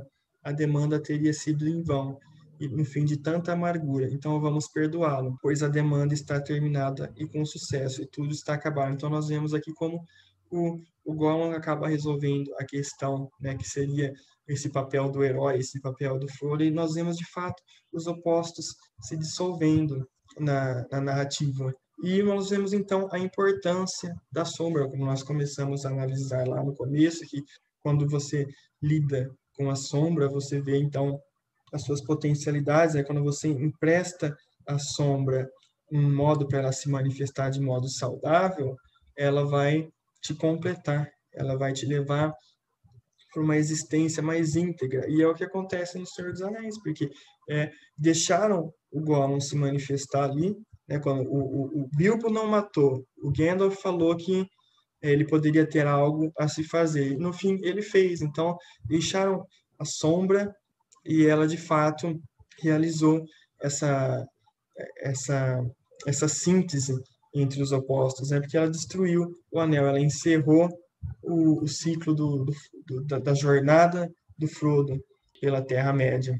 Então foi um momento muito importante na narrativa, essa jornada, e esse momento derradeiro no qual o Gollum e o Frodo, enquanto opostos, eles se veem um em frente ao outro e acontece essa assimilação simbólica, né, por meio da figura do arquétipo do Uróboros. Cara, eu acho muito massa perceber também como toda essa jornada do Frodo, né, mesmo com a superação, é uma marca que não deixa, né, o tempo todo. Ele até mesmo por ter, né, um peso gigantesco nessa aventura, sendo o protagonista que encarcerou, né, o sacrifício de carregar o anel, como que essas marcas não deixam, né, diferente de todos os outros, na qual o próprio Sam, né, não que os personagens voltam ao mesmo ponto do seu início, eles têm uma superação, uma evolução, mas o Frodo é o que mais acaba afetado por essa própria jornada, né, tanto externa quanto interna. Eu acho muito foda porque a solução no final é o abandono daquele lugar. É o viajar, né? Pegar o barco, seguir a sua jornada para sempre além da Terra-média, porque aquele lugar parece que já não pertence mais. Sim, então, assim, quem lê o livro vê que, na verdade, a jornada do Frodo não acabou ali. Ele ainda tem um outro trajeto, né? E ele vai mesmo após o fim da demanda do Anel, ele continua uma personagem doente, né? Ele vai adoecendo sempre, assim, principalmente nos aniversários do ataque lá dos Nazgûl no Topo do Vento e também no aniversário da ferroada que ele levou da Laracna. Então, ele ainda fica uma personagem, assim, com vários problemas, ele adoece sempre, ele está ali muito depressivo, né? E eu acho interessante as palavras que o Bilbo fala no início da narrativa, e essa palavra, esse trecho, né? Essa frase dele demonstra o que é ser portador do anel, o que é ser essa personagem que tem que lidar com a sombra coletiva. Então, o Bilbo fala que ele estava se sentindo fino e esticado, como manteiga que foi espalhado num pedaço muito grande de pão. E essa comparação com a manteiga é apropriada à situação do Frodo no final da trama. Porque, seguindo a nossa interpretação, essa jornada fez com que a consciência Frodo, ela se espalhasse sobre uma sombra muito densa e espessa, que é o Sauron, né? Causando, assim, uma desarmonia na vida psíquica e espiritual da personagem, porque ele teve que lidar sozinho, praticamente, com a sombra coletiva. Então, ele precisa ser curado. E, para isso, ele recebe a permissão para pegar o barco rumo às Terras Imortais, né? Supostamente lá ele seria curado. E o Tolkien, numa das cartas que ele escreve para os leitores e tal, ele coloca que o Frodo ele obteve permissão para passar por sobre o mar para curar-se, de modo que ele partiu tanto para um purgatório como para uma recompensa por algum tempo, um período de reflexão e paz e aquisição de uma compreensão mais verdadeira de sua posição em pequenez e grandeza. Então, esse negócio de entender a sua posição em pequenez e grandeza, na nossa interpretação, é justamente lidar com essa questão da sombra coletiva, né?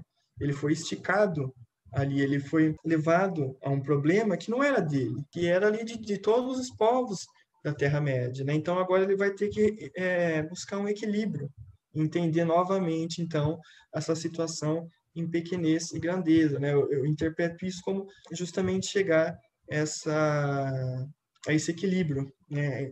Chegar a um momento no qual ele vai restaurar esse desequilíbrio que o anel causou na sua psique, né? O Frodo ele tem uma consciência que foi espalhada numa porção muito grande de sombra. Então ele tem que reestabelecer esse equilíbrio e também a sua integridade física Ainda e mais espiritual, né? sendo um hobbit, né, cara? Que é a criatura mais simples, mais ingênua, mais pequena daquele universo com tantas criaturas mágicas, com tantas raças, né, extremamente antiguas aí do velho mundo. Sim, e é justamente a menos preparada para a tarefa é aquele que tem que Sim. seguir, né? Então agora ele vai entrar no barco, que também essa viagem sobre o mar é um tema arquetípico, né? Assim como Jonas, lá da Bíblia, ele adentra o ventre da baleia, né? Eu estou falando aqui da metáfora do navio, a tradição literária anglo-saxônica, e ele segue para uma viagem pelas águas. De certa forma, essa jornada no ventre do navio pressupõe um renascimento, né? Um surgimento de uma vida que quer uma nova consciência, para falar as palavras do Bachelard. E até o termo que o Tolkien usa na carta que eu acabei de ler é interessante, né? Ele fala purgatório, e esse crítico canadense, Northrop Frye, vai ter um trecho da obra dele que ele vai dizer que uma paisagem de água, barcos e juncos aparece no início da jornada de Dante para o alto do Monte do Purgatório, onde há muitas sugestões de que a alma é, nesse estágio, uma criança recém-nascida. Então, o Frodo vai renascer, de fato, né, nas Terras Imortais, para encontrar ali um equilíbrio, depois de tudo que ele experienciou. Então, vai vivenciar essa jornada final, para finalmente se reestabelecer, né, para renascer agora em um outro patamar do ser e, enfim, ele vai realizar sua viagem final. E eu acho interessante porque ele vai então encarnar aqui o arquétipo do herói, né? Ele vai se tornar esse modelo para todos aqueles que enfrentam os perigos e as vicissitudes que se abrem ao ser e ao existir. E ele deixa de ser fino, então, como manteiga que foi espalhada num pedaço muito grande de pão, para se transformar em alimento simbólico e espiritual para os leitores, né? Porque eu, pelo menos, aprendi muito lendo O Senhor dos Anéis, né? Até, como eu disse, um movimento de autoconhecimento a leitura de Tolkien, principalmente por causa dos arquétipos. E como ele era um autor católico, né? Imagino que ele aprovaria essa minha interpretação.